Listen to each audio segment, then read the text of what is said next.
Buenas noches a todos, compañeros, amigos, amigas del Colegio de Arquitectos. Damos hoy comienzo al ciclo monográfico que durante este año va a intentar en 10 lecciones acercarnos a una realidad absolutamente distinta y lejana para la mayoría de nosotros, como es la realidad de China.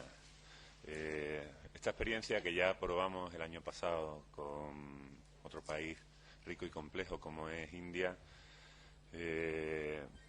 resultó tremendamente positiva en la edición anterior. Yo creo que tanto para el colegio como para las personas que tuvieron la oportunidad de asistir, y hemos querido repetir este año el formato y por supuesto hacerlo lo más abierto y lo más sugerente y atractivo posible, no solo para nuestros colegiados, sino para la mayoría de la sociedad, porque en definitiva ese es uno de los intereses de este colegio de arquitectos, el que las actividades que se organicen tengan la mayor trascendencia, la mayor difusión posible en la sociedad en la que participamos.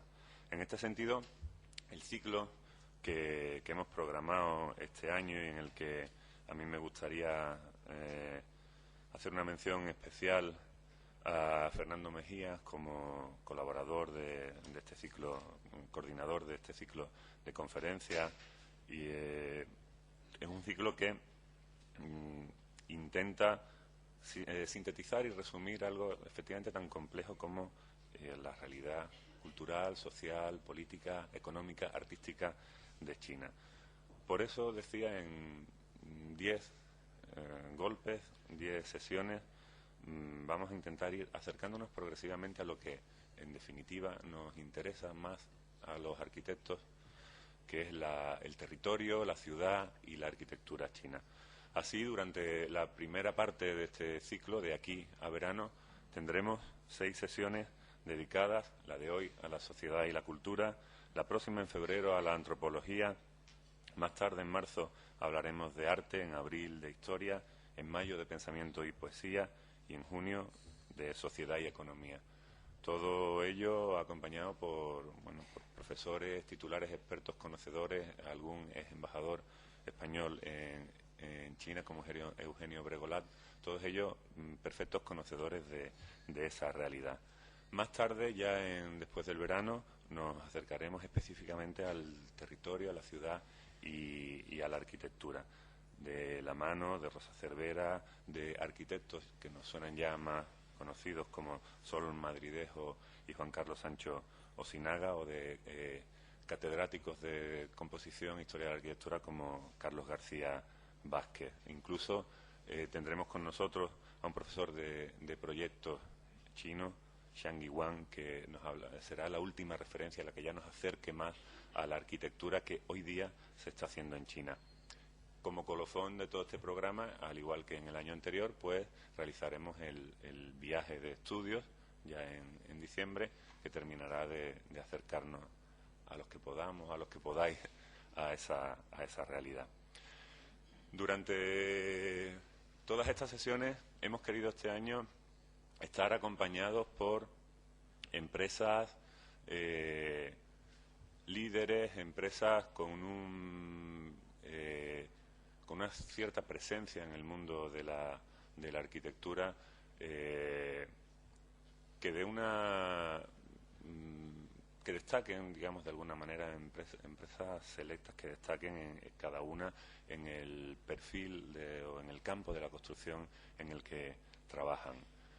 Por ello, cada una de estas sesiones va a estar organizada en colaboración y con el patrocinio de una de estas empresas.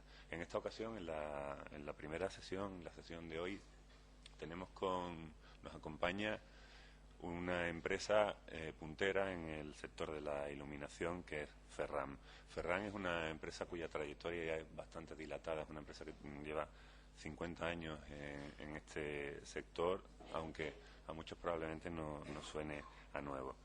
Con respecto a otras compañías del sector, Ferran, aparte de contar con numerosos productos catalogados, ha adquirido un prestigio en los últimos años por su larga experiencia en el mundo de la iluminación y su forma personalizada de trabajo a la hora de aunar fabricación, diseño de productos, en ocasiones a medida, y proyecto de iluminación, que incorpora las últimas tecnologías de la luz, lo que ha hecho que entre los arquitectos que cuentan con sus productos se encuentren nombres pues, que todos conocemos de la talla como Rafael Moneo, con quien están desarrollando en la actualidad el proyecto de los Zocos de Beirut, y rematando los trabajos de la ampliación del Museo del Prado. Santiago Calatrava también ha colaborado con ellos en el proyecto del aeropuerto de Bilbao, Álvaro Siza en el Hotel Balneario de Panticosa, Juan Navarro Valdevez, con quien han diseñado y fabricado las luminarias de los teatros del Canal de la Comunidad de Madrid, así como de la Universidad Pompeu Fabra, o más recientemente el Museo de la Evolución en Burgos, aún en proyecto. A estos podemos seguir añadiendo otras figuras de prestigio nacional como Alberto Campo Baeza, Rafael de la Hoz, Luis Moreno Mansilla y Emilio Tuñón, Ábalos y Herreros, o internacionales como David Chipperfield, Jean Nouvel, Eduardo Souto Moura o Kazuyo Sejima, por citar, bueno, pues tan solo algunos nombres de los arquitectos que colaboran con la empresa Ferran y figuran por tanto en su nómina.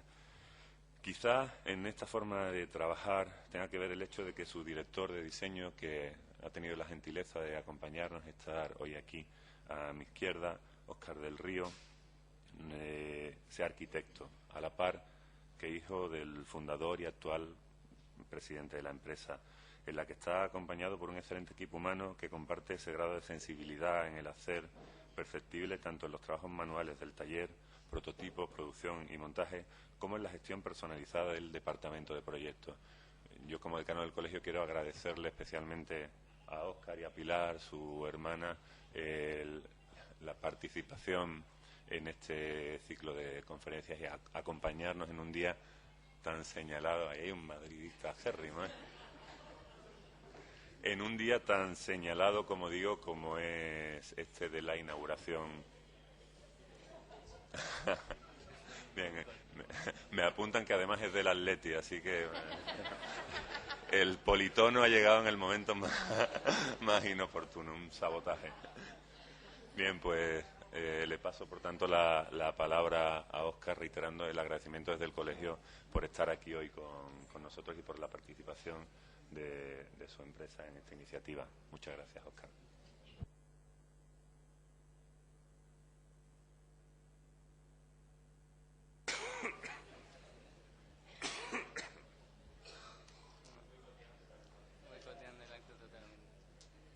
Muchas gracias, Ramón, por tus palabras. Para mí también es un gran placer, entre otras cosas porque he participado en algunos de los viajes de estudio que ha realizado este colegio, que es siempre tan dinámico. Para Ferran y a mí, para mí en particular, es una ocasión muy especial el haber patrocinado este ciclo de conferencias, y entre las coincidencias y encuentros, encima saber que iba a ser Tatiana Fisac la persona que iba a realizar la ponencia de esta noche, un placer doble. Y la razón es simple, y es que le comentaba a ella que a sus padres tuve la ocasión de conocerlos hace muchos años, estaba acabando la carrera. Recuerdo una visita que les hice a su casa en el Cerro del Aire. Su padre le acaban de hacer una retrospectiva en Alemania o en Centro Europa, no sé exactamente el lugar, pero en España atravesaba un doloroso silencio, como siempre suele ocurrir con los maestros.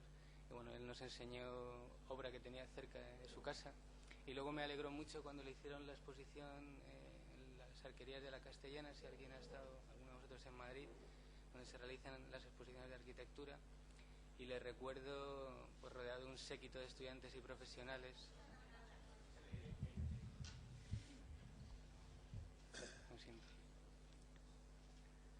Comentaba que en aquella época Don Miguel tenía un gran éxito fuera de España, le acaban de hacer una retrospectiva en Alemania, pero en España atravesaba un doloroso silencio. Y a mí me alegró mucho personalmente cuando luego le hicieron esa exposición monográfica en las arquerías de la Castellana madrileña, y le recuerdo rodeado de estudiantes y de profesionales, porque él acudió varios días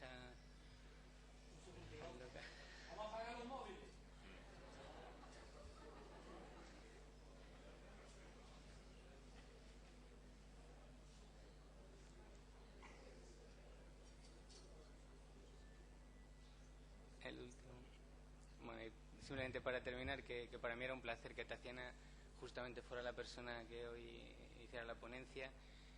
Y ya la última coincidencia, encuentro, y también lo comentábamos, es que pues casi hace 2 décadas que seguimos fabricando en Ferran una de sus luminarias, que fue un diseño que ha sido muy popular. Es una luminaria de fluorescencia y que se llama Blancanieves. Ella me ha estado contando porque se llamaba así, que a mí siempre me había intrigado. Y si ella luego quiere contar y así, ¿no? Empieza a escucharla porque y nada más, que para mí es un placer y espero que podamos colaborar en el futuro patrocinando otras conferencias de este tipo. Muchas gracias.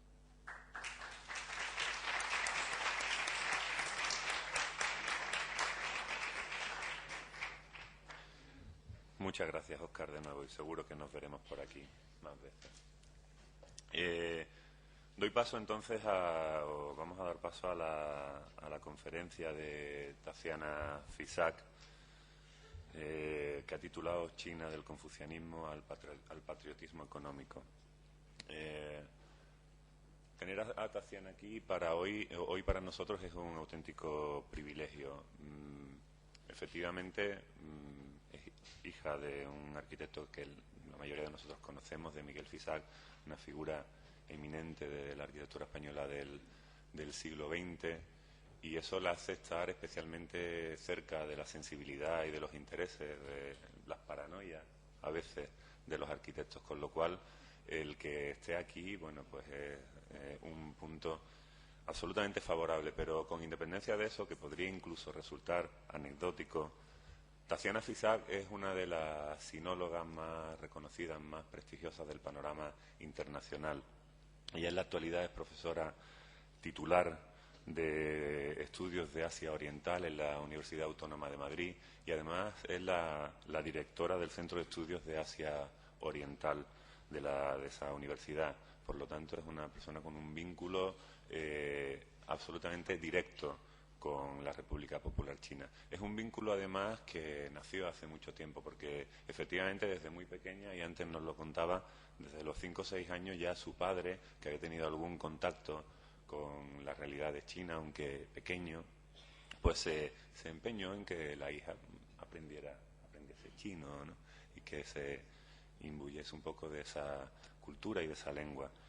De ahí arranca un poco todo, ¿no? Desde ese momento, y a través de muchas clases ella pues ha llegado a donde está hoy, ¿no? A través de tareas también de intérprete, para desembocar finalmente en esa docencia, que es lo que realmente le interesa en el mundo de la docencia en el que actualmente está y que compagina con esa labor de dirección del Centro de Estudios de Asia Oriental. Por otra parte, además, ella ha publicado numerosos estudios sobre la realidad china. El último de ellos, El pensamiento chino en el siglo XX, editado por Cátedra hace 3 años. La conferencia de hoy es una conferencia que va a intentar acercarnos a hacer un breve recorrido por la China contemporánea, esa China que ha transitado del maoísmo de Mao Zedong a la época aperturista de Deng Xiaoping, y que bueno, ahora pues se encuentra en ese pulso entre el capitalismo más salvaje, la explotación y bueno, la convivencia con los modelos antiguos del comunismo, ¿no? De esa realidad compleja, actual, tremendamente interesante de la política y la sociedad china, es de la que Tatiana nos va a hablar en la conferencia de hoy. Yo le agradezco también el que esté entre nosotros, el que nos dicte su conferencia, pero por supuesto que antes nos cuente qué es lo que pasa con la lámpara de su padre. Buenas noches a todos. Y bueno, en primer lugar agradecer esta invitación. Es para mí realmente un placer estar aquí en esta preciosa ciudad, y además, bueno, pues tengo que decir que me están tratando y cuidando desde el principio de una forma realmente que agradezco, ¿no? Bueno, cuento la anécdota de la lámpara. Al menos es lo que yo he escuchado en casa, ¿no? Y mi padre pues contaba que esa lámpara al principio le llamaron diseño Fisak, pero no se vendía nada. Y entonces, pues cuando llegaron y se lo plantearon, pues le dijeron, bueno, pues ¿cómo quieren llamarlas? Pues cualquier cosa, pues venga. Y pusieron Blancanieves. Y a partir de aquel nombre que le dieron de Blancanieves, que no tuvo ninguna razón, sino cualquier nombre, pues la lámpara se vendió muy bien. Y de hecho, sé que es una de las lámparas de las que mi padre pues estaba más contento, porque realmente han sido años y años que se han utilizado, ¿no? Esa es la anécdota. Bueno, vamos a... No sé si hablo yo demasiado fuerte, ¿se escucha bien? Sí. Bueno, pues vamos a ir un poco al tema que nos ocupa y que de alguna manera abre este ciclo. Realmente hablar de China es una tarea interminable, y tratar de entender algo de China en una hora pues es una tarea también muy complicada, porque son siempre muchos los matices que se pueden decir de cada cosa, ¿no? Siempre hay una anécdota que cuentan los especialistas que estudian China, ¿no? Dicen que siempre una persona que visita China una semana escribe un libro, una persona que se queda un mes entonces ya escribe un artículo, y una persona que ya conoce China en profundidad no se atreve nunca a escribir nada. Y realmente, bueno, pues con China pasa algo de eso, porque es un país tan inmenso, con una población de 1.300 millones, y son tantos los matices, es tan rica en historia y son tantos los acontecimientos que han ido matizando la realidad y la sociedad y la cultura, que es una realidad compleja. Yo voy a tratar de dar algunas pinceladas para quizás detenerme en un aspecto que yo creo que es importante. A veces de China nos llegan noticias, sobre todo a través de la prensa. Y la prensa, fundamentalmente la prensa española, pero también la prensa internacional, tienen una enorme tendencia a presentarnos China en su realidad siempre más oscura, más negativa también, ¿no? En especial la prensa española yo creo que tiene una visión bastante negativa de China. Y esa no es la realidad. China tiene naturalmente cosas muy buenas, malas y muy malas, como quizás casi todos los países, ¿no? Pero sí es cierto que en España nos falta un poco de conocimiento de la historia de China, de dónde vienen y por qué han llegado a donde están ahora mismo, ¿no? Aquí mostraba yo, bueno, pues efectivamente en las revistas internacionales a principios de años consideraban que el año 2008 era el año de China.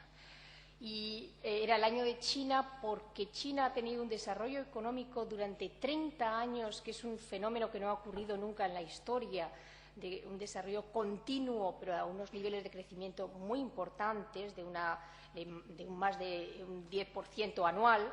Y, naturalmente, ¿por qué todo el mundo consideraba el 2008 el año de China? Bueno, pues simplemente porque se celebraban los Juegos Olímpicos, el acontecimiento. Por cierto, no era mi intención, pero no puedo dejar de hacer un comentario respecto a la arquitectura, porque yo tuve el privilegio de estar en la inauguración de los Juegos Olímpicos y creo que de toda la organización lo único que fallaron fueron los dos edificios más emblemáticos, es decir, el Nido y la piscina olímpica. ¿Por qué fallaron?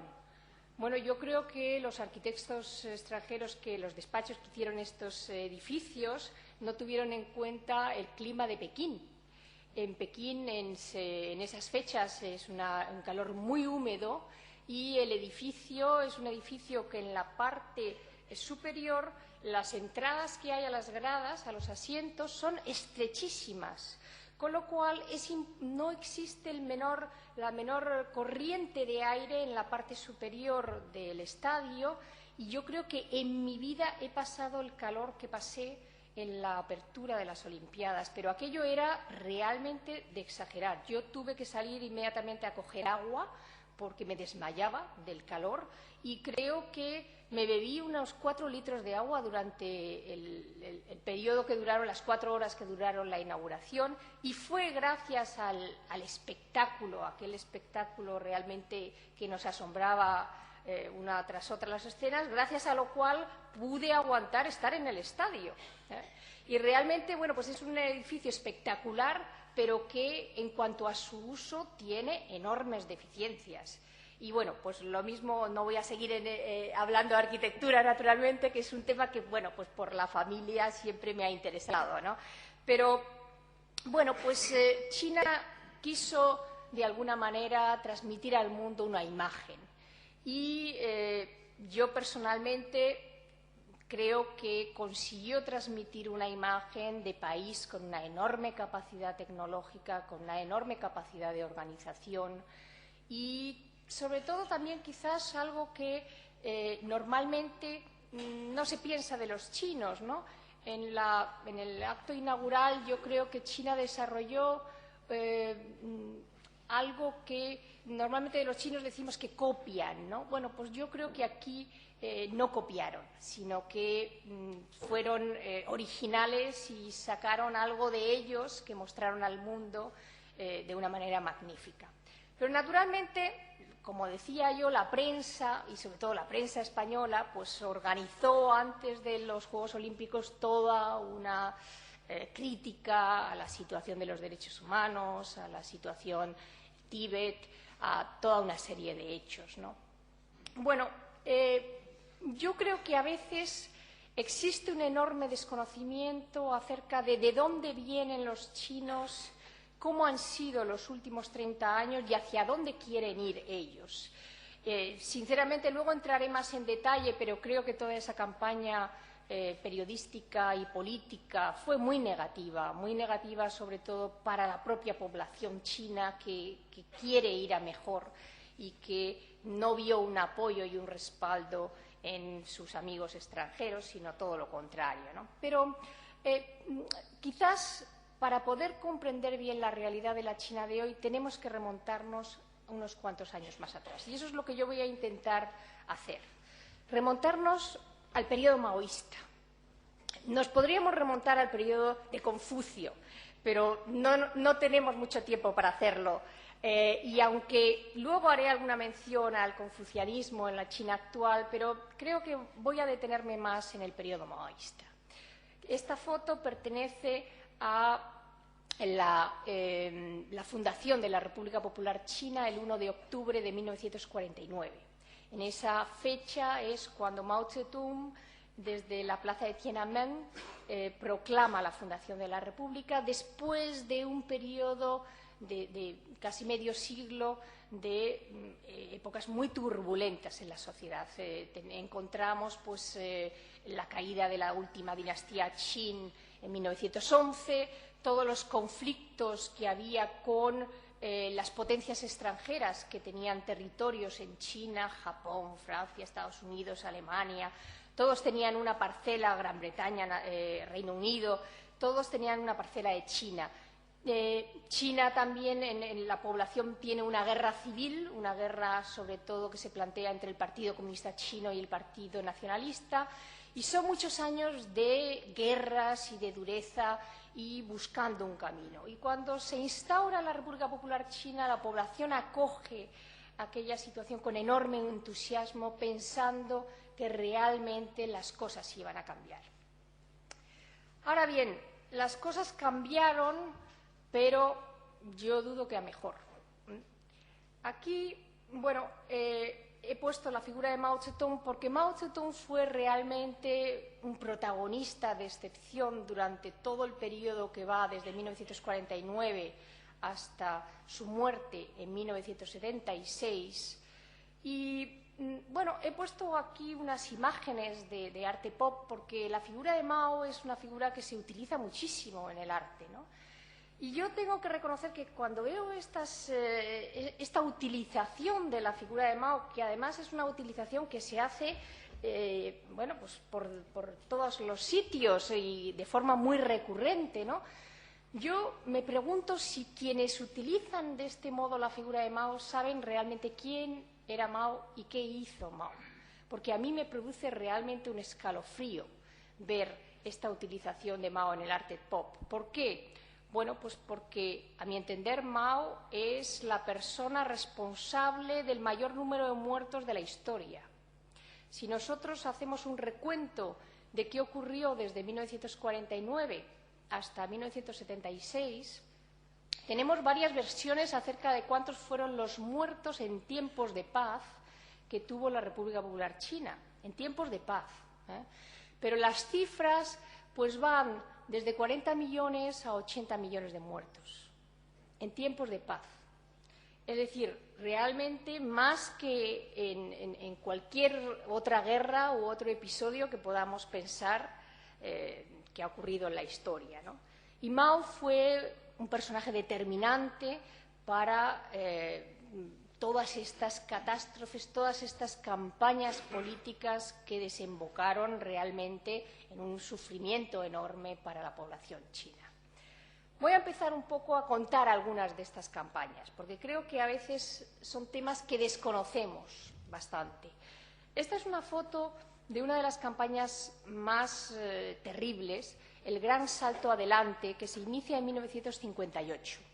El objetivo de la campaña era hacer una rápida industrialización del país. De hecho, en la propaganda lo que decía es que China quería conseguir en 15 años llegar al nivel de industrialización de Gran Bretaña. Y para ello, pues se movilizó a toda la población y a la población rural se la movilizó para hacer hornos de fundición. Esto que ven aquí en la foto son los hornos que se construyeron en las zonas rurales para fundir hierro, fundamentalmente, para alcanzar una producción de hierro que se suponía que de ese modo iba a mejorar la industrialización del país. Naturalmente, los campesinos que se dedicaron a fundir hierro no sabían hacer eso y, naturalmente, en esta campaña que tanto tenía de voluntarista, pues las familias aportaron hasta las cazuelas para fundirlas en estos hornos de fundición. Bien, el Gran Salto Adelante en esta época también es cuando de alguna manera los movimientos de las comunas y otros movimientos se van a ir estableciendo más. Y el Gran Salto Adelante tiene como consecuencia la mayor hambruna que se recuerda en la historia. Una hambruna que se desarrolla desde 1959 hasta 1962, que si nosotros vemos cuáles son las cifras de población y un poco las pirámides de población de China, de repente ves que entre 1959 y 62 pues faltan 30 millones de personas que han desaparecido. 30 millones de personas reconocidas en las estadísticas chinas, naturalmente, que murieron de hambre. De hambre porque la movilización para este movimiento hizo que se abandonaran los campos y, a su vez, los diversos cuadros del partido de las diversas provincias, para demostrar lo bien que lo hacían en cada lugar, pues manifestaban que había habido cifras de cosechas mayores de las que en realidad había habido, y eso significaba que los campesinos tenían que aportar esas cosechas para poderlas dar a nivel nacional. En la historia de China, cuando se habla del Gran Salto Adelante, la razón de estas grandes hambrunas se entiende que fueron grandes catástrofes naturales. Yo recuerdo en una ocasión, hablando con un exministro de Cultura chino, un escritor muy conocido que se llama Wang Meng, que le pregunté acerca de qué opinaba él. Y él, bueno, pues me dijo, sinceramente, dije, bueno, en China, ¿qué año no hay grandes catástrofes naturales? Todos los años tenemos grandes catástrofes. Lo que pasa es que siempre son catástrofes que, bueno, pues hay una parte del territorio que se ve más afectada, con lo cual podemos compensar con la situación de otras provincias. Todo el mundo es consciente, todo el mundo que ha estudiado algo en la República Popular China es consciente de que pasó algo más, de que no fueron las grandes catástrofes. Pero la historia oficial de China sigue considerando que el causante de las grandes catástrofes fueron causantes de las grandes hambrunas y no los movimientos políticos. Hace muy poco, recientemente, se ha publicado un libro que ha tenido un cierto impacto. Es un libro que se ha publicado en Hong Kong, no se ha publicado en la República Popular China, pero está escrito por un antiguo periodista de la agencia Xinhua, la agencia de noticias chinas, que ha dedicado los 10 últimos años de su vida a recopilar material sobre las grandes hambrunas del Gran Salto Adelante. Y en este libro él estima que aproximadamente los muertos fueron unos 36 millones. Según me decían distintos amigos en China y profesores universitarios, consideraban que era el trabajo más serio que se había hecho sobre el Gran Salto Adelante, porque además era una persona que tenía acceso a fuentes y que realmente había manejado datos fiables. Y otra estimación que era interesante en este libro es que decía que además de esos 36 millones de personas que habían muerto de hambre, estaban los que no habían nacido a causa de la muerte de esas 36 millones de personas, ¿no? Es decir, realmente una situación espeluznante.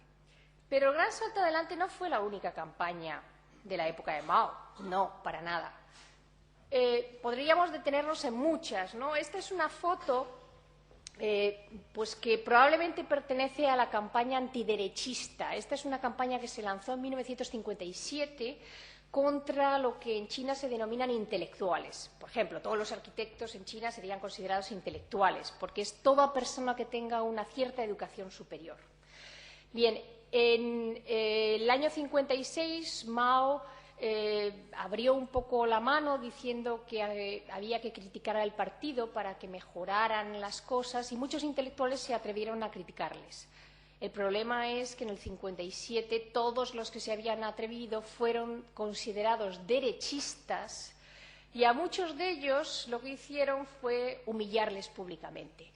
Si en alguna ocasión ustedes leen una novela china y ven que hacen una referencia a que a alguien le pusieron un sombrero, y están hablando un poco de aquella época, a lo que se refieren es que le pusieron un capirote como el que aparece en la foto, porque esa era la manera de humillar públicamente a las personas a las que se criticaban durante este periodo de la campaña antiderechista.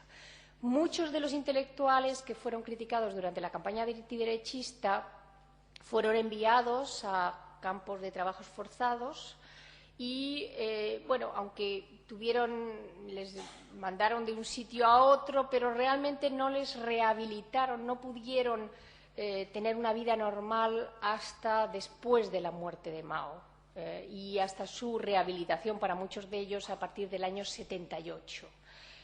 Cuando se habla de los escritores chinos, pues se puede hablar del periodo del exilio interior, porque desaparece la literatura prácticamente, desaparece cualquier voz de China y corresponde concretamente a estas campañas políticas del maoísmo. Pero probablemente ustedes hayan oído hablar más de la Revolución Cultural, la guinda luego ya de Mao. La Revolución Cultural se inicia en 1966. Esta es una foto de la Revolución Cultural, de cómo hacían críticas también públicas de humillar a estas personas, en donde en los carteles que hay que llevan estas personas aquí, lo que se dice es que son antirrevolucionarios. Ese era el pecado, ser antirrevolucionarios. Muchos de los que habían sido criticados durante el 57 pues fueron también criticados durante la Revolución Cultural, ¿no? Es decir, nosotros cuando hacemos una lectura del periodo maoísta nos damos cuenta del sufrimiento del periodo tan terrorífico, de los años tan terribles que pasaron la población china, ¿no? El Gran Salto Adelante afectó sobre todo a las zonas rurales, y la campaña antiderechista o la Revolución Cultural afectó fundamentalmente a las zonas urbanas. Y, bueno, pues la Revolución Cultural, los chinos dicen que duró de 1966 a 1976, 10 años. En realidad, la Revolución Cultural en sí fue de 1966 al 69, y luego se habla de un periodo que es un poquito distinto, en donde tomó un poco el poder y donde destaca la figura de la tercera mujer de Mao, Chiang Ching, y en donde pues quizás alguna vez han oído hablar de la banda de los cuatro, que eran quienes estaban un poco detrás de, aparte de Mao, naturalmente, de las campañas que se lanzaron durante la Revolución Cultural. Cuando uno estudia estos periodos, pues uno tiene un poco la sensación de horror que puede tener cuando estudia uno el nazismo, ¿no? En donde uno dice cómo se pudieron cometer tantas barbaridades, ¿no? En la época de la Revolución Cultural, pues si ustedes van a YouTube, por ejemplo, pues hay colgados algunos pequeños episodios que cuentan cómo, por ejemplo, los jóvenes guardias rojos, que podían ser chicos de 14 años o muy jóvenes, pues decidían que los profesores de su colegio eran antirrevolucionarios y terminaban matándoles a palos. Uno no acaba muy bien de entender por qué se produjo aquella situación de caos, ¿no? Quizás también hay un estudio de un profesor norteamericano que analiza cómo durante el periodo maoísta se establecieron categorías de personas. Es decir, si uno era campesino pobre, era bueno. Si uno era intelectual, ya tenía sospechas de que podía ser malo. Si uno era hijo de un terrateniente, naturalmente era malo. No es un fenómeno de castas, pero en el periodo maoísta, de alguna manera, uno tenía que pertenecer a un grupo, a una de esas categorías, ¿no? Y durante la Revolución Cultural, por ejemplo, se conocen episodios de padres que les dicen a sus hijos que para evitar que les etiqueten con la misma etiqueta negativa, pues que les escupan, que les humillen, que les insulten para de esa manera intentar salvarse, ¿no? O sea, los enfrentamientos que se produjeron fueron de tal calibre que realmente uno se queda espeluznado. Hay un libro terrible que cuenta cómo en una provincia de China se produjeron fenómenos de canibalismo. Naturalmente, durante el gran salto adelante se produjeron fenómenos de canibalismo a causa de las hambrunas, pero en la Revolución Cultural la razón que se daba para el canibalismo era porque el único modo de exterminar realmente al enemigo era comiéndoselo. Claro, ante estas salvajadas uno se queda realmente espeluznado. Yo recuerdo en mis primeros viajes a China, la primera vez que estuve allí fue en el año 1978. Y en los primeros viajes, pues las personas que iba conociendo, todas ellas me contaban unas historias de vida realmente muy semejantes, porque muchas de ellas habían pasado por las mismas campañas políticas, por los mismos sufrimientos, y te ibas dando cuenta de que aquello no era algo que hubiera afectado a un pequeño grupo de la población, sino que es que toda la población china había estado en realidad sometida al terror. Eso fue lo que pasó durante el periodo maoísta. Y quizás entender eso nos pueda de alguna manera iluminar para entender por qué hoy los chinos y en general la población china está tan satisfecha de los avances y de las transformaciones que ha habido en el país. Esta es una foto de una de las calles de Shanghái, de Nanqinglu, de la calle de Nanjing. Y, bueno, pues realmente significa un cambio en lo que ha sido la China de Mao. La China de Mao fue una China totalitaria hasta unos extremos que quizás no podríamos imaginar porque nosotros no hemos tenido una dictadura tan dura. Y realmente el período que se abre a partir de 1978, que es cuando toma el poder Deng Xiaoping, para China va a suponer un cambio radical. Deng Xiaoping, cuando toma el poder, lo que hace es dar una especie de golpe de Estado dentro del partido. Aunque en China haya un partido único, en China hay muchas facciones dentro del partido. Todos vemos que todos los partidos tienen facciones. Pues imagínense un partido tan grande como es el Partido Comunista Chino, ¿no? Internamente siempre hay una serie de luchas internas dentro del partido y de facciones y de visiones de cómo deben hacerse las cosas, ¿no? Y con Deng Xiaoping llegaron unos aires completamente nuevos hasta el punto de que Confucio, que durante el periodo maoísta había sido criticado en algunas campañas durante la Revolución Cultural, hubo alguna campaña específica en contra de Confucio, ¿no? Bueno, pues empezó a recuperar una cierta dignidad en la sociedad china, ¿no? Hasta el punto de que, bueno, pues por ejemplo hay personas que han hablado de una civilización confuciana. No sé si les sonará probablemente el libro de Huntington del choque de civilizaciones, en donde a China la consideraba como una civilización confuciana. Bueno, en realidad yo diría que China no es una civilización confuciana, sino que en realidad China actualmente es una sociedad posttotalitaria. Yo creo que ese es un concepto que nos puede ayudar un poco a entender por qué, de dónde vienen y por qué en el conjunto de la población hay una enorme satisfacción acerca del progreso que se ha obtenido durante los últimos 30 años. De lo confuciano, ¿qué nos queda? Bueno, pues nos queda quizás una cierta importancia que se da a la educación, importancia que se da sobre todo por parte de las familias.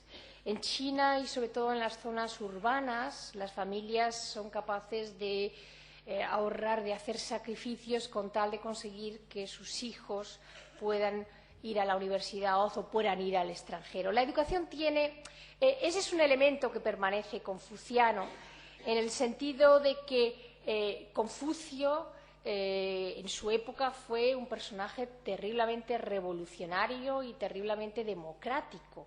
¿Por qué? Bueno, Confucio es del siglo VI a.C., es contemporáneo de Sócrates, y él lo que plantea es que todo individuo puede ser virtuoso mediante la educación, ¿eh? y puede convertirse en un caballero que debe cumplir éticamente con los demás y en las relaciones sociales, ¿no? Entonces, por eso Confucio en su época realmente rompió, porque permitía a todo el mundo acceder a un estatus que en otras sociedades pues, se consideraba que no todo el mundo podía acceder a ciertos estatus, ¿no? Entonces, en ese sentido sí que China va recuperando ciertos elementos confucianos porque la educación pues, tiene una importancia grande. Pero en otros sentidos, quizás hablar de China como una sociedad confuciana no es lo más apropiado. Bueno, quizás únicamente el Partido Comunista Chino, cuando ahora ha iniciado una política de difusión de la lengua china, bueno, pues el nombre que ha adoptado para los institutos que está creando por el mundo es el de Institutos Confucio. Entonces está de nuevo recuperando grandes nombres de su propia tradición que durante el periodo maoísta fueron realmente machacados, ¿no? Y en realidad, ¿qué es lo que les preocupa al gobierno chino y al Partido Comunista Chino? Bueno,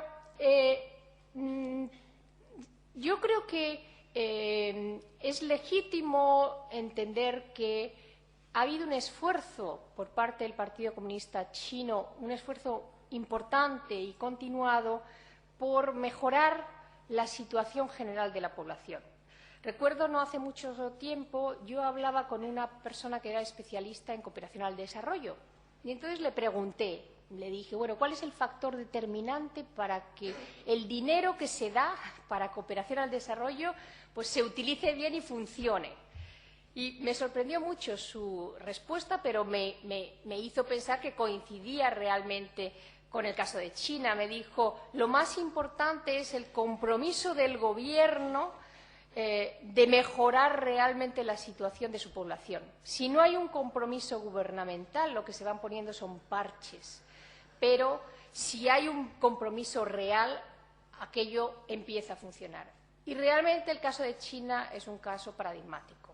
Si uno ve las cifras de pobreza en el mundo, se da cuenta de que en China se ha erradicado mucha pobreza en los últimos 30 años y la situación ha mejorado enormemente. Eso no quita para que sea un país muy grande y que todavía haya bolsas de pobreza importantes y tengan que seguir mejorando. Pero sí es cierto que ha habido un esfuerzo gubernamental de mejorar el bienestar de la población. Naturalmente, todo proceso de transición, todo proceso de cambio y sobre todo proceso en donde disminuye el control político, pues hace aparecer fenómenos que no son demasiado agradables, como puede ser la delincuencia o otros fenómenos que han aparecido en la sociedad china. En el periodo maoísta el control era tal que las personas no podían moverse libremente dentro del territorio. Yo recuerdo en el año 78 y en los años 80 todavía que para ir a cada ciudad que ibas de China necesitabas un visado. No podías salir de un radio de 20 kilómetros de Pekín, de la ciudad de Pekín. Esa situación ha cambiado radicalmente. O sea, hoy en día los chinos pueden moverse por China sin cortapisas. Otra cosa distinta es que pues ellos tienen un sistema de empadronamiento en donde las personas que viven en la ciudad pues tienen ciertos beneficios de la ciudad que no todo el mundo puede indiscriminadamente moverse si no tiene un puesto de trabajo. Si tiene un puesto de trabajo sí que se facilita. Pero la movilidad de China es tremenda. Cuando se habla en China del fenómeno de la inmigración que ha habido del campo a la ciudad, pero en China se utiliza una denominación que es la de población flotante. Población flotante se refiere tanto a aquella que es de inmigrantes que realmente quieren establecerse en otro lugar como de personas que van a hacer negocios de una ciudad a otra, ¿no? Y las cifras que hay de población flotantes anual son de unos 200-300 millones de personas. Es decir, la gente se mueve. Hoy en día ya no existen esas restricciones que había durante el periodo maoísta, pero naturalmente la apertura también y la falta de control social pues también provoca otro tipo de fenómenos que no son positivos, ¿no? Y eso también preocupa al Partido Comunista. Naturalmente, el desarrollo de China ha ido exigiendo un mayor número de materias primas, el poder realmente tener aseguradas las materias energéticas. Y si uno se fija en cuál es la política exterior de China hoy en día, se da uno cuenta de que está toda ella centrada en mantener la seguridad económica y de materias energéticas y de materias primas de China. China mantiene una enorme relación, por ejemplo, con Asia Central, con los países de Asia Central o con Irán, para el gas, para el petróleo. Mantiene muy buenos lazos con Australia, de donde también obtiene energía, con Canadá, de donde también tiene energía. Si uno se da cuenta de cuáles son los países en donde China mantiene mayor actividad, se da cuenta de que hay ahí detrás una política de asegurar las materias primas y de asegurar la energía que va a necesitar la población, ¿no? Y China, naturalmente, también se enfrenta a problemas internos y problemas territoriales.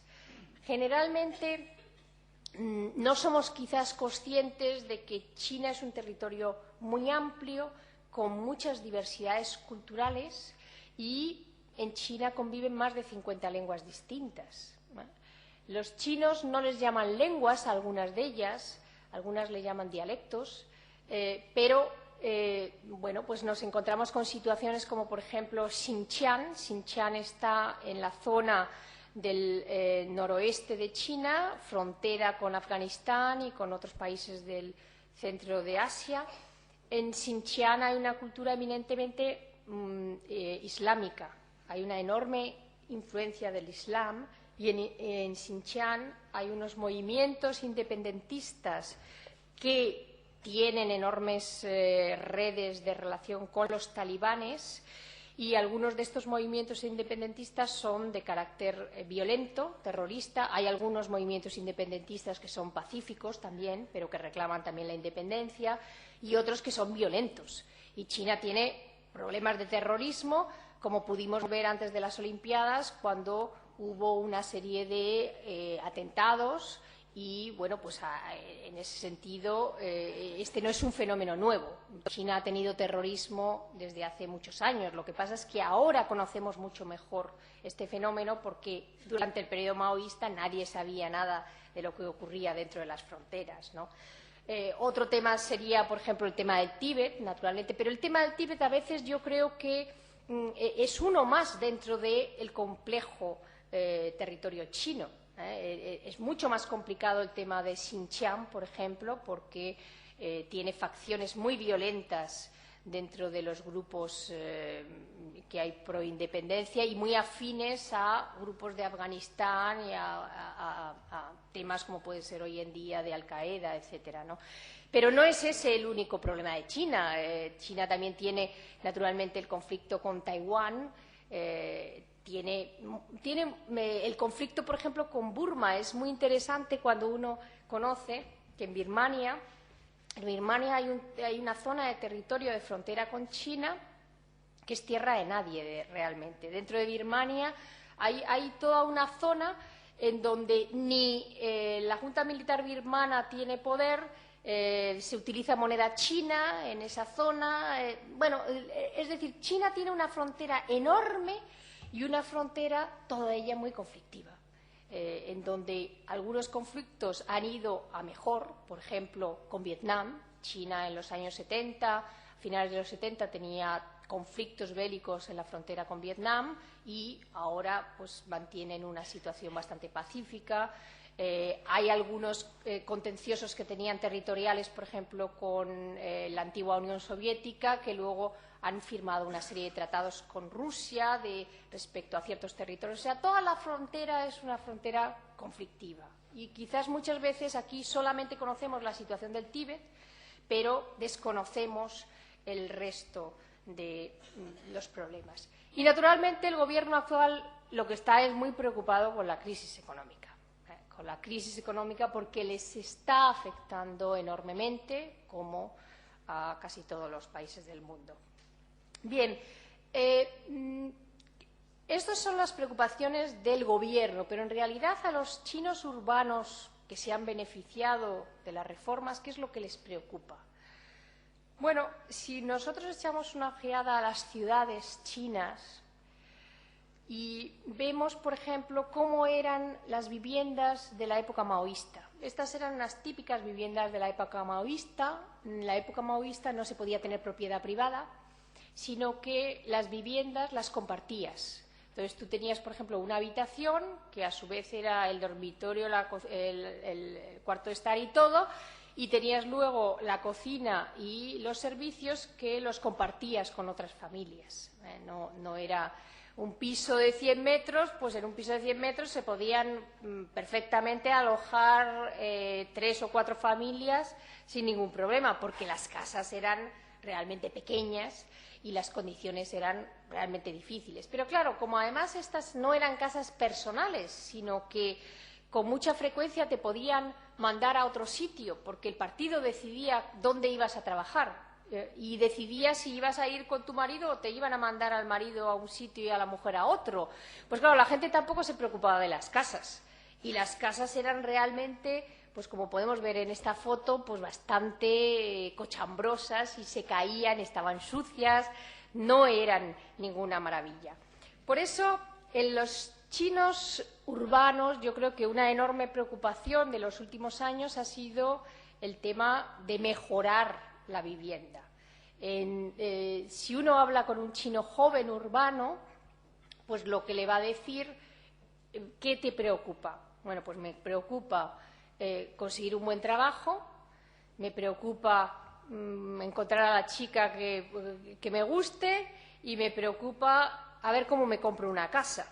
Porque además en China se ha producido un fenómeno de especulación de la vivienda también que tiene en cierto sentido alguna semejanza con lo que ha ocurrido en España. La subida de los precios ha sido también tremenda, pero ahora hay un enorme parón en todo lo que es la construcción. Pero realmente las preocupaciones de la gente de las ciudades, ¿cuáles son? Bueno, pues poder tener un buen trabajo, poder tener una buena vivienda y ahorrar un poco, porque en el caso de que tengas una enfermedad no tienes seguro médico y tienes que pagarte el seguro para el médico para poderte curar, ¿no? Entonces, bueno, pues yo creo que yo recuerdo en los años 80 que preguntaba a un conocido escritor, le preguntaba que qué pensaba de de los cambios que había en China. Y él me decía, hay prosperidad, esto es positivo. Ese ha sido el gran cambio. Durante el periodo maoísta nadie podía pensar ni tener esperanza de un día tener una casa o tener un buen trabajo, porque el partido era quien decidía por ti lo que tenías que hacer. Sin embargo, en el periodo actual, pues existe posibilidad para que el que trabaja y el que realmente se esfuerza, pues tiene una esperanza de un porvenir mejor y tiene acceso a cosas que antes eran impensables. Yo creo que cuando uno se pregunta cuál es la situación, por ejemplo, de las mujeres en China, pues en las zonas urbanas la situación de las mujeres es muy semejante a las mujeres españolas. Pues ver a ver cómo pueden compaginar el ámbito profesional con el ámbito privado, con el ámbito familiar, ver a ver cómo pueden conseguir tener una casa, conseguir tener un buen trabajo, conseguir tener también un tiempo de ocio, que es algo que comenzaba ahora, antes de la crisis económica, ya un poco a pergeñarse, la búsqueda también de espacios de ocio, ¿no? Pero realmente yo a veces pienso que es más bien el desconocimiento lo que nos hace pensar que son muy distintos, porque en el ámbito urbano las personas jóvenes tienen las mismas esperanzas y tienen las mismas ilusiones y tienen también quizás las mismas dificultades. No son para nada situaciones muy distintas a las nuestras. La situación quizás es muy distinta en la China rural. Ahí ya las cosas cambian. ¿Por qué? Bueno, pues porque el punto de partida era un punto todavía mucho más bajo. En el periodo maoísta, la gente en las ciudades sí que tuvo acceso a vivienda, tuvo acceso a sanidad, a educación, pero en las zonas rurales aquello quedó realmente mal, ¿no? Y de hecho, cuando nosotros vemos la política de Deng Xiaoping, lo primero que hizo fue dirigirse al campo. ¿Por qué? Bueno, pues porque sabía que eran los que más habían sufrido, los que en una situación más difícil se encontraban en aquellos años. En la China rural los problemas son mucho mayores, la situación es mucho más compleja, ha habido un desarrollo. Es cierto que se ha hecho un enorme esfuerzo en mejorar todo lo que son las infraestructuras en China. Ahora los campesinos pueden tener su terreno y cultivarlo y venderlo, lo cual antes no era posible, porque durante el periodo maoísta toda la producción la gestionaba el partido. Ahora ya no, existe propiedad privada y existe ya una serie de condiciones para la explotación de la tierra. Pero existe también pues, dificultades, como es el hecho de que no existe una pensión para un campesino. Entonces, ¿qué ocurre? Pues que necesitan tener un hijo varón, porque en la tradición china, cuando la chica se casa, se va a la casa del marido para cuidar a los suegros y deja a los padres. Entonces, de alguna manera, tener un hijo varón es como tener pensión, sería el equivalente. Y es cierto que desde el partido se han hecho políticas de promoción de la situación de la mujer, pero es cierto también que la situación pues, es más compleja y además estamos hablando de una población campesina muy amplia, ¿no? Todavía, siempre cuando se habla de las cifras de China, en cada sitio hay una cifra distinta. Es muy complicado esto de encontrar una cifra única, ¿no? Y unas veces te dicen que, bueno, pues que hay unos 700 millones de campesinos, más o menos, dicen que sería más o menos bueno. Nos encontramos con una China rural más compleja, con situaciones muy distintas. Este es un pueblecito en una provincia que han intentado reconstruir para el turismo, porque también durante el periodo maoísta otra de las cosas que ocurrió fue que se destruyeron muchos templos, se destruyeron muchas obras de arte. Había que romper con lo viejo, había que romper con la tradición y entonces había que construir una China nueva y eso significaba destruir todo el arte, todo el patrimonio que tenían. Ahora están intentando volver a recuperar ese arte y ese patrimonio y en ciertos lugares rurales, este es un pequeño pueblo en la provincia de Anhui, pues los están intentando recuperar pues para tener algo de arquitectura tradicional china. Bueno, realmente yo creo que es muy importante entender este periodo de la historia de la China maoísta para darse cuenta de que las reformas iniciadas hace 30 años por Deng Xiaoping fueron realmente un cambio impresionante. Y que, aunque estamos hablando de un régimen autoritario, es un régimen que sí que ha conseguido muchos logros y que hay que reconocerle también los enormes progresos y la enorme apertura que ha realizado China. Aquí a veces en la prensa nos dan una imagen de que en China todo está prohibido y de que si Internet está todo el tiempo censurado, que si… Bueno, los chinos no tienen esa percepción.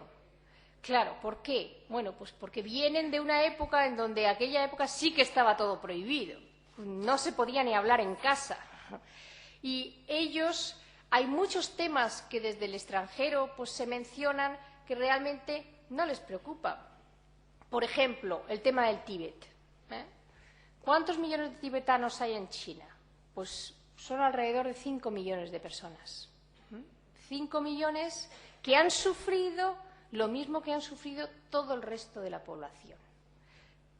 Los chinos se quedaron muy sorprendidos cuando se subrayaban los derechos de 5 millones en vez de subrayar los derechos de los 1.300 millones, porque no ha habido una situación especialmente negativa con los tibetanos. No, es que otros grupos de población están en la misma situación. Incluso los chinos pues conocen ellos mismos todos estos problemas de control político, de censura, y quieren también mayor libertad. Pero sí que se han sentido muy ofendidos de ver que los extranjeros solo se preocupaban de 5 millones en vez de preocuparse de los 1.300 millones.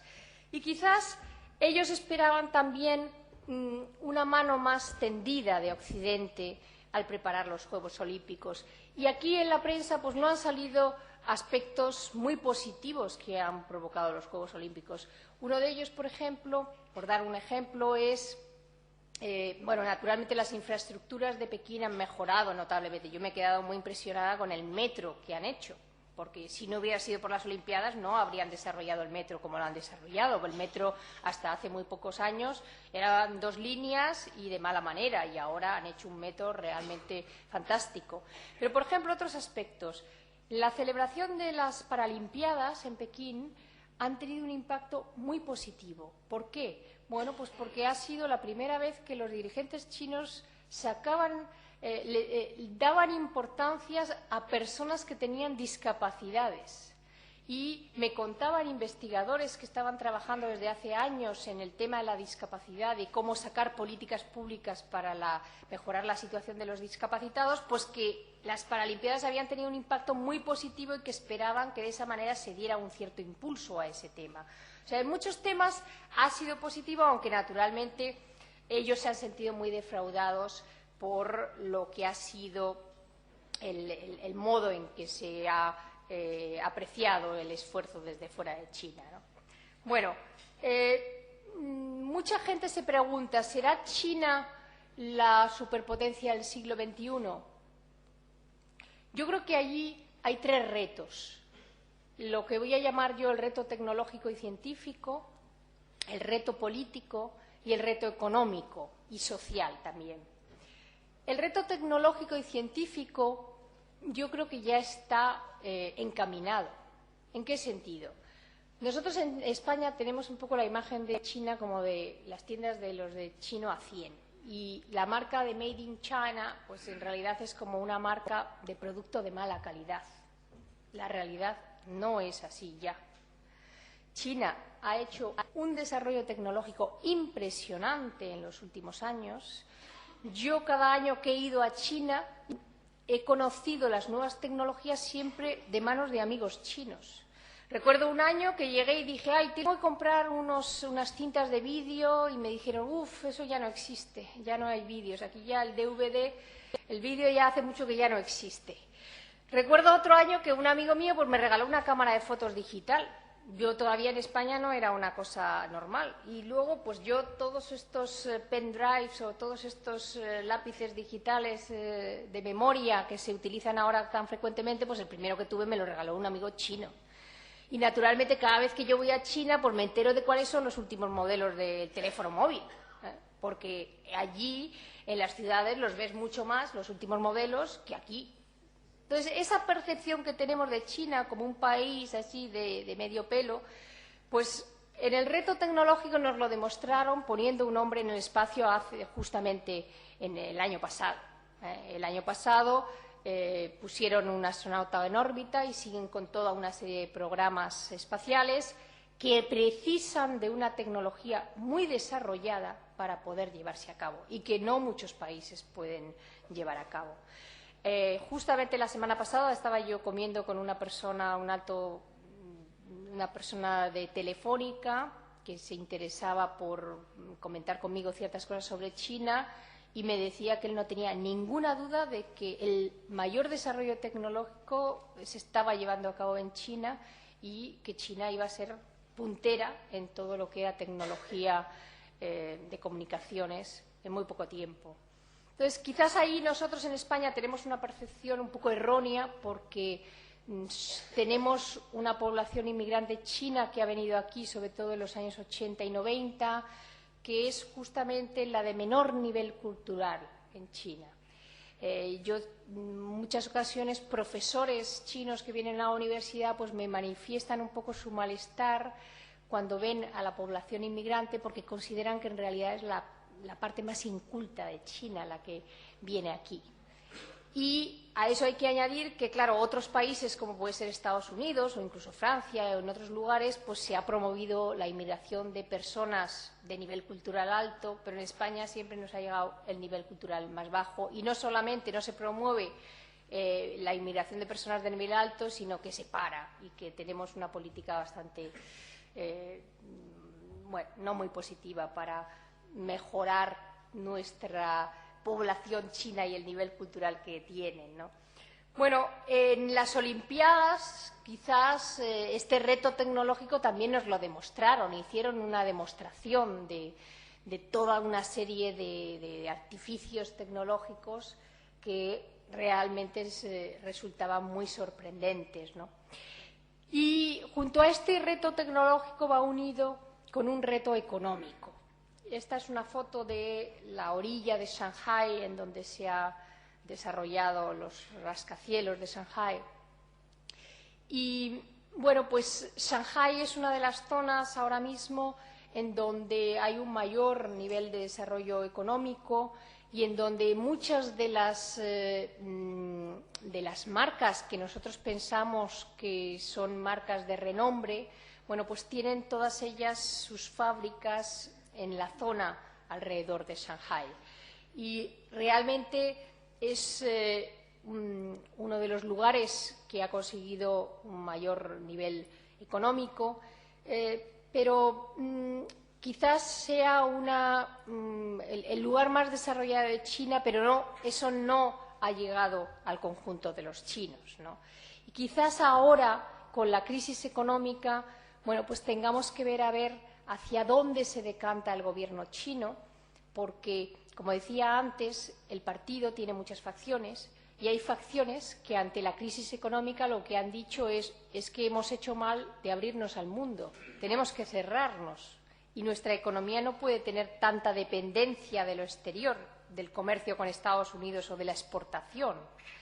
Entonces, bueno, pues ahora mismo los chinos están volviendo a repensar un poco de qué manera tratan de conseguir que las cifras de crecimiento continúen en los estándares de los años pasados. Me preguntaba una persona por qué es importante que los chinos crezcan más de un 6% anualmente. Bueno, pues porque si no se produce un crecimiento mayor es muy difícil absorber a las personas que se incorporan al mercado de trabajo. Es decir, los jóvenes, la población china, cada año incorpora tantos millones al mercado de trabajo que necesita tener un crecimiento muy grande para poder absorber toda esa mano de obra que se incorpora, ¿no? Entonces, bueno, pues ahí quizás el reto económico que tiene China va a ir unido también al reto político, en donde vamos a tener que ver cuál facción del partido sale de alguna manera adelante en esta situación de crisis. Porque esta foto que vemos aquí, bueno, pues nos trae recuerdos bastante negativos de un partido monolítico, un partido que votan todos al mismo tiempo levantando la mano, pero la realidad no es así. Dentro del partido hay muchas tendencias y es un partido internamente muy plural porque representan todos ellos todas las tendencias posibles, no permiten el que haya otros partidos, ¿no? Pero la población china tampoco reclama otros partidos. ¿Por qué?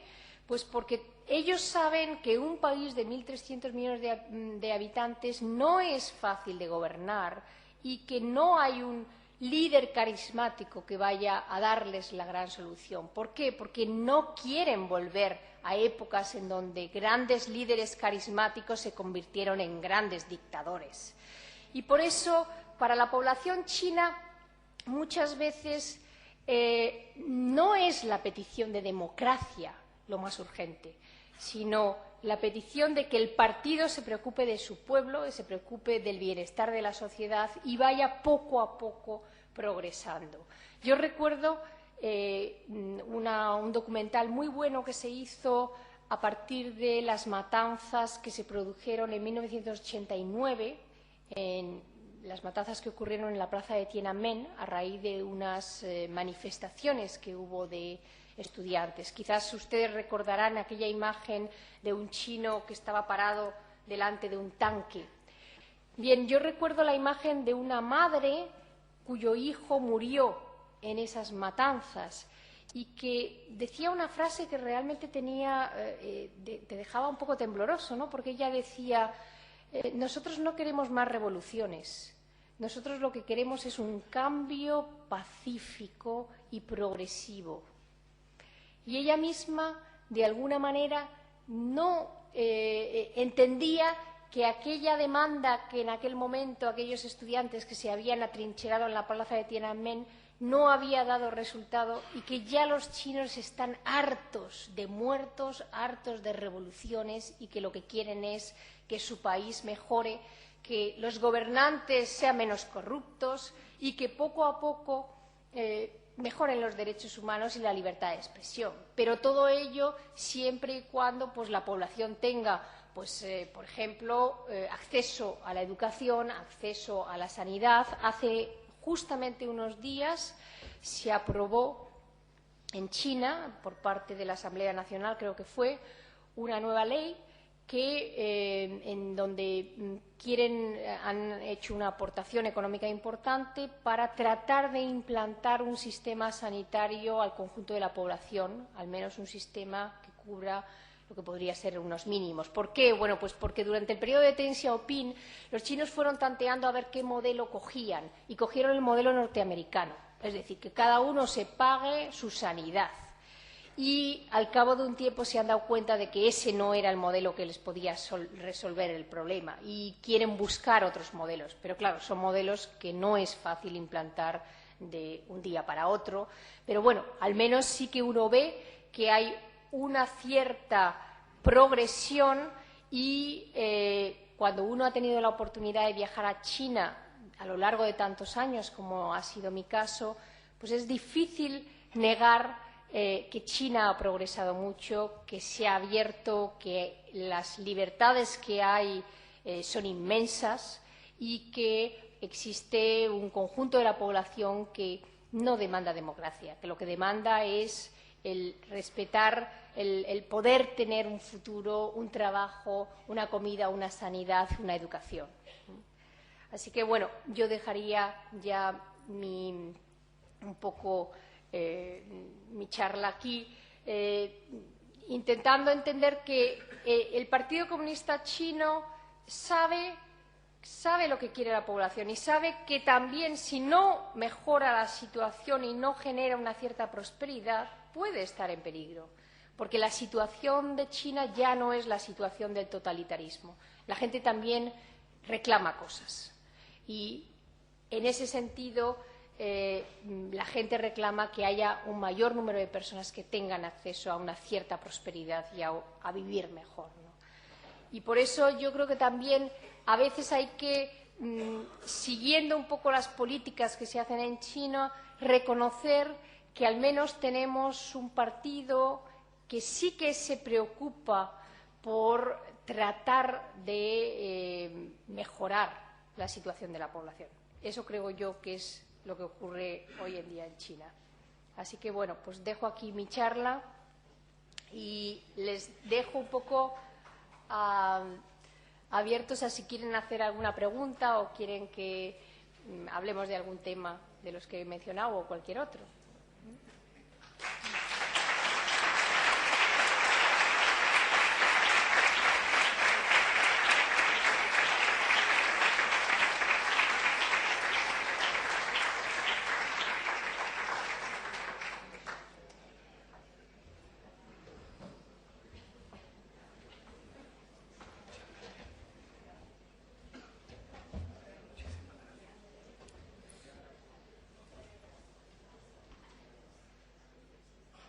¿Tenemos alguna pregunta para nuestra invitada? ¿Alguna inquietud del público? Juan Carlos.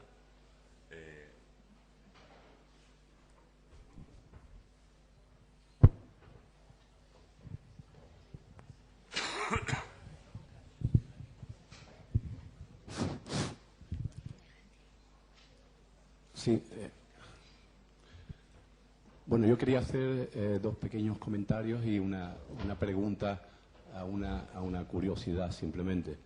El comentario es que efectivamente en una hora exponer todo lo que puede ocurrir en China es imposible. Pero yo quiero darle las gracias porque verdaderamente ha hecho una exposición fantástica.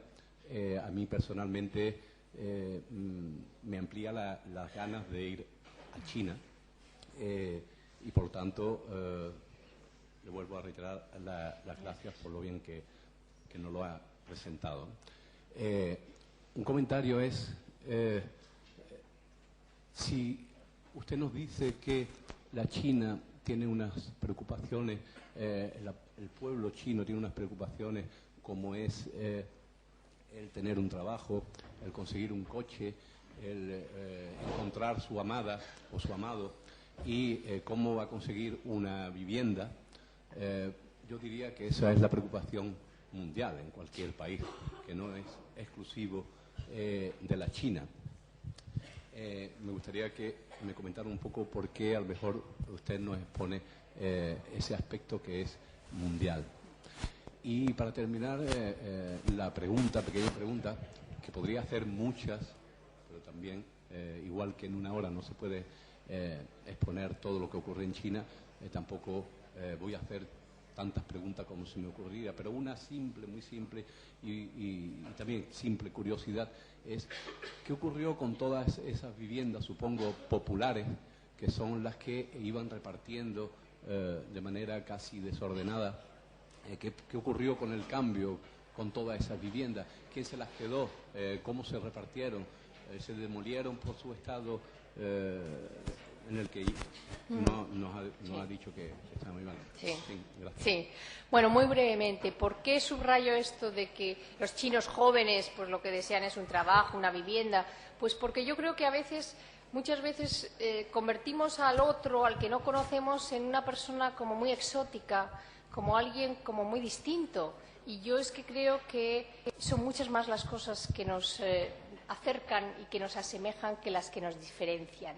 Y por eso, pues, encontrarse a un joven chino y encontrarse a un joven español, pues al final te encuentras con que sus preocupaciones son realmente las mismas. Y respecto a las viviendas, bueno, la situación ha sido muy diversa. Es decir, esta foto que yo he presentado eran viviendas, digamos, construidas en el periodo maoísta. Pero, por ejemplo, en Shanghái, que tenía muchas viviendas señoriales, pues de lo que eran las concesiones francesas o inglesas, pues en aquella época lo que hacían era lo mismo, con aquellos palacetes los dividían también y a cada uno le daban una habitación. Entonces, todo lo que eran viviendas realmente de poco valor arquitectónico y de poco valor, lo que han hecho es tirarlas. simplemente. Y en algunos casos ahora, después de algunos años, están recuperando un poco de conciencia de la importancia que tienen algunos edificios más antiguos, ¿no? Se ha criticado muchas veces la destrucción de lo que se llaman los hutongs, que eran las viviendas de Pekín, que eran viviendas, pues, de viviendas bajas, ¿no?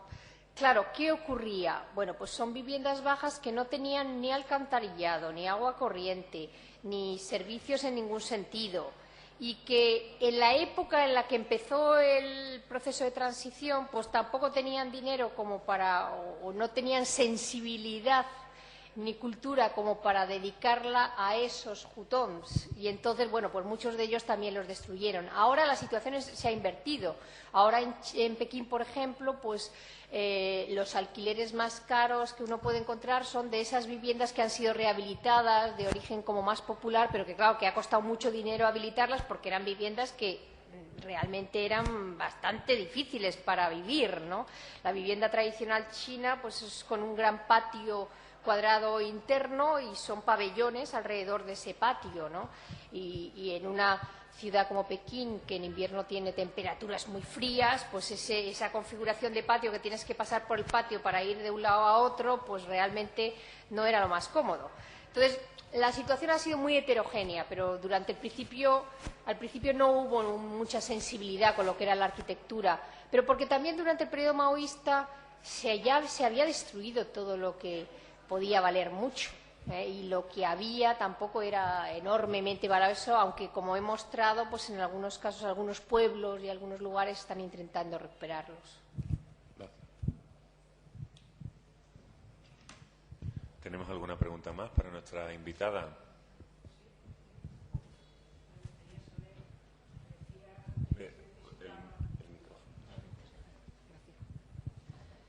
Que se necesitaba mantener un crecimiento del 6% para la ocupación total de la población, ¿no?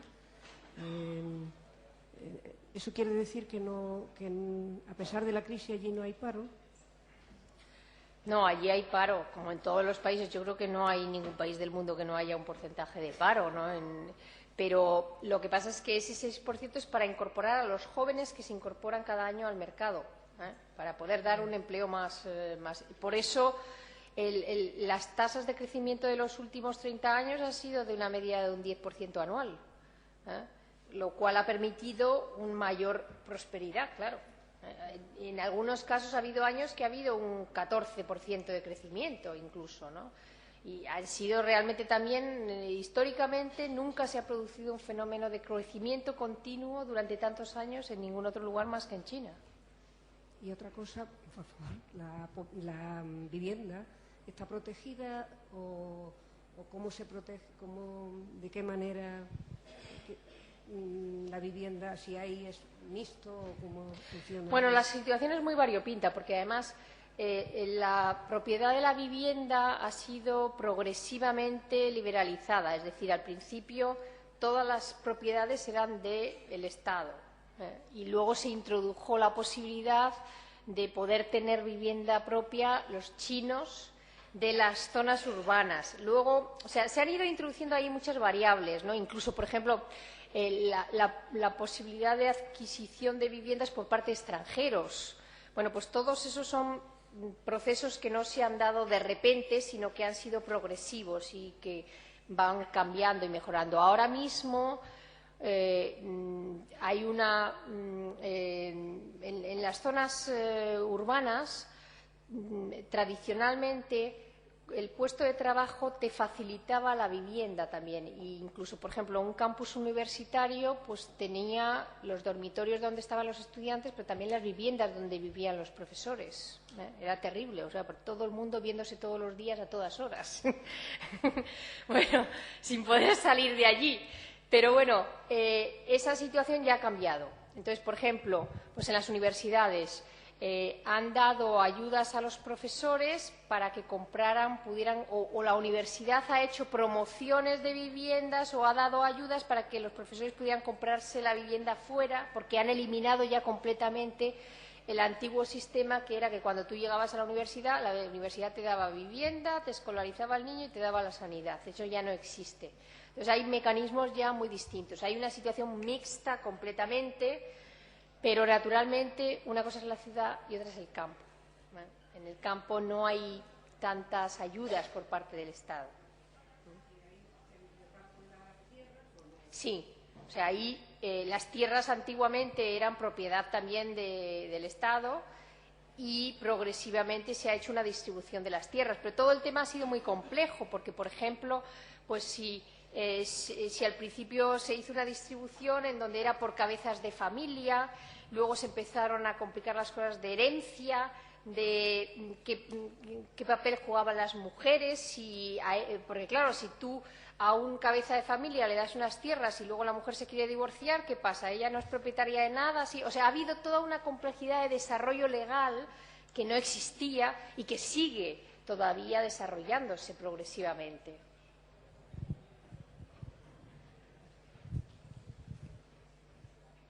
¿Alguna inquietud más?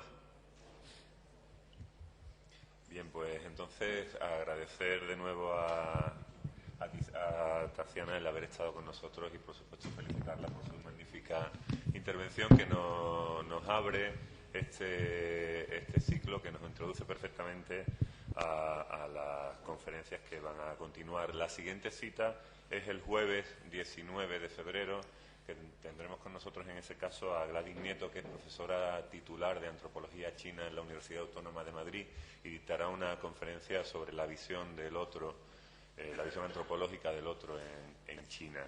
Están, por supuesto, todos invitados. Ahora, para clausurar la jornada de hoy, tenemos un acto especialmente atractivo para nosotros porque marca una colaboración del colegio con otra institución importante en nuestra ciudad que es la Escuela de Arte.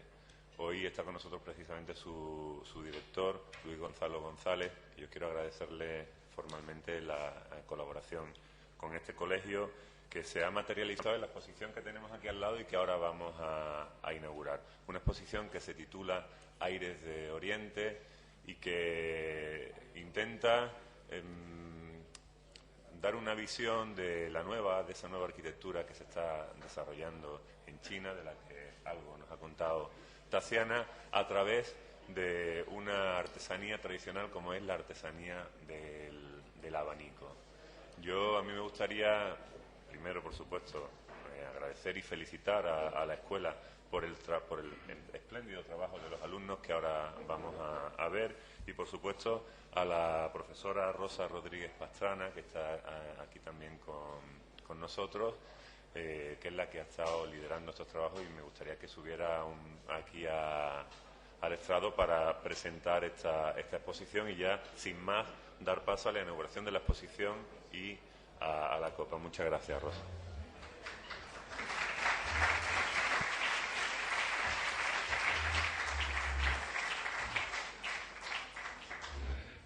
Buenas noches. Bueno, yo voy a ser muy rápida en deciros, sobre todo agradecer al Colegio de Arquitectos la oportunidad que nos ha dado al taller de abaniquería y a la escuela, por supuesto, para mostrar el trabajo que estamos haciendo, y también agradecerle, por supuesto, a los alumnos del taller los trabajos, pues, por supuesto, sin la elaboración de esos abanicos hechos por ellos no hubiésemos podido poner esta exposición. Y nada más, agradeceros a todos de antemano pues el que vengan ustedes a ver los trabajos nuestros, nada más.